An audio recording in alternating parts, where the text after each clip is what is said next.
whether you love it, hate it, want it to go away, want it to stay forever, it is here. And today I'm going to use it to build a Sims 4 house. I mean, duh. What else is there to use it for? Crickets, silence, nothing. Anyways, we are going to be going into my Gemini today. I have not used this. I have tried it, but I have not used it consistently enough to see if it actually will work. But let's go ahead and do this. Now, we're going to enter in a very simple prompt here, and it is just going to be Sims 4 unique house ideas. And we'll just see like what pops up and then maybe what feels right. Underwater. Oh, underwater dwelling. That sounds really cool. There's like a couple of options. I'm gonna say, please give me one theme. Whoa, steampunk fantasy? That might be cool. Wait a minute. Let's go ahead and let's copy this. And we'll put that in there. And then let's see how many packs should I use? Wow. Okay, so those are essential packs. I just want a number of packs. Just like 4 to 5 packs. Wow, that's a lot. That is a lot that they are giving us.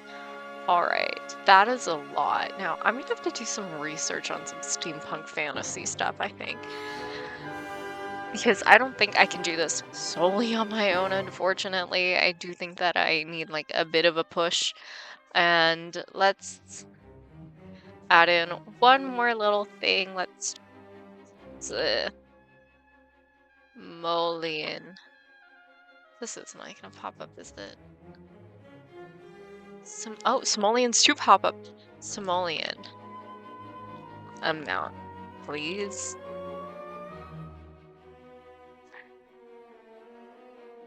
Okay, this is gonna be it. While I can't give you a simoleon without knowing your specific build plans, a reasonable estimate for that's actually a really good budget. I am very happy with this. Alright, okay. So, future me here. Just wanted to let everyone know that the whole simoleons budget thing kind of gets thrown a little bit out of the window. So I decided to pick this lot. It's quite bigger than any of the lots that I've kind of built on currently as of right now. I was thinking about doing on the farthest lot in Henford on Bagley, but I thought maybe I should just do this bigger one just because I have no idea which way I'm going to go. Anyways, let's move on to speed build shrimp. Into the speed build portion of this video. Now we're gonna go ahead and see, can I actually recreate this AI monstrosity? And the answer is, I don't think I can. I don't think at all. And I understand how divisive that might be for how much time I spent on this. I spent 5 hours on this. I spent 5 whole hours on this build.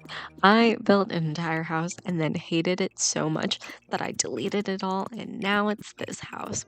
And the main inspiration for this house was Howl's Moving Castle, and you know what? I did a disservice to the entire movie. I did such a bad job, I think, that I don't know if it's the AI's fault or if it's my fault.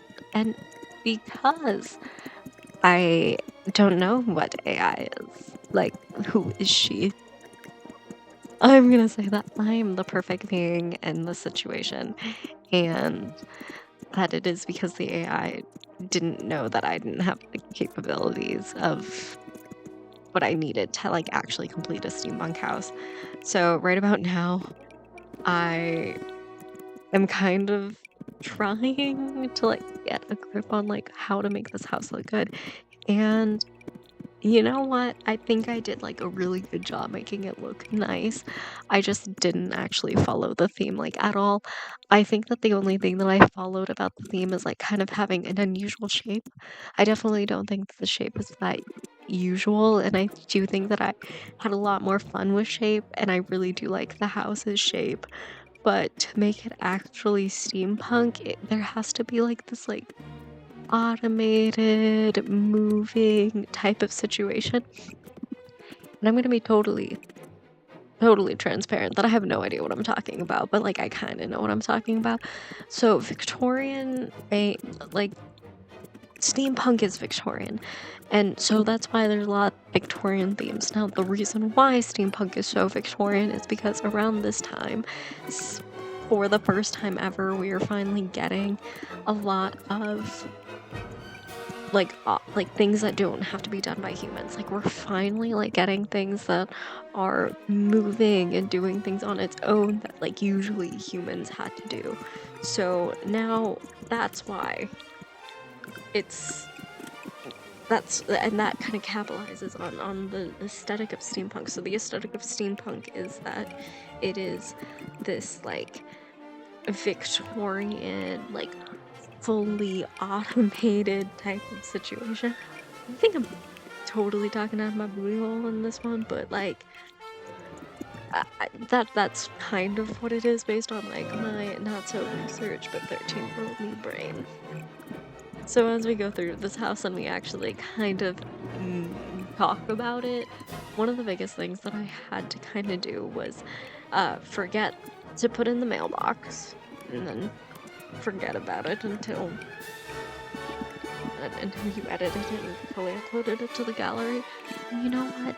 People that, you can put your mailbox wherever, but I honestly forgot to put my mailbox in every single build. I don't think I've made a single build where I actually remember the mailbox in a while, in a really long time.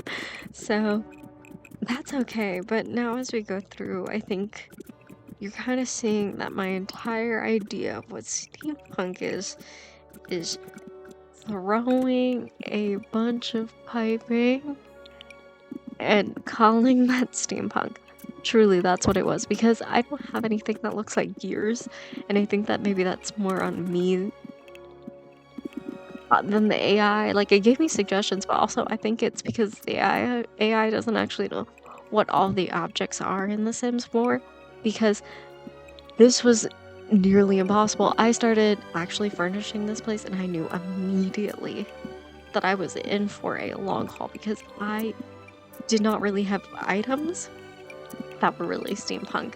Now, I don't know if it was a me thing or if it was just in general that the Sims don't have AI things, or not AI things, do not have steampunky looking things, but I definitely do think I just went, like, I just did like a very, like, industrial looking Victorian house because I really was like piping, that's steampunk.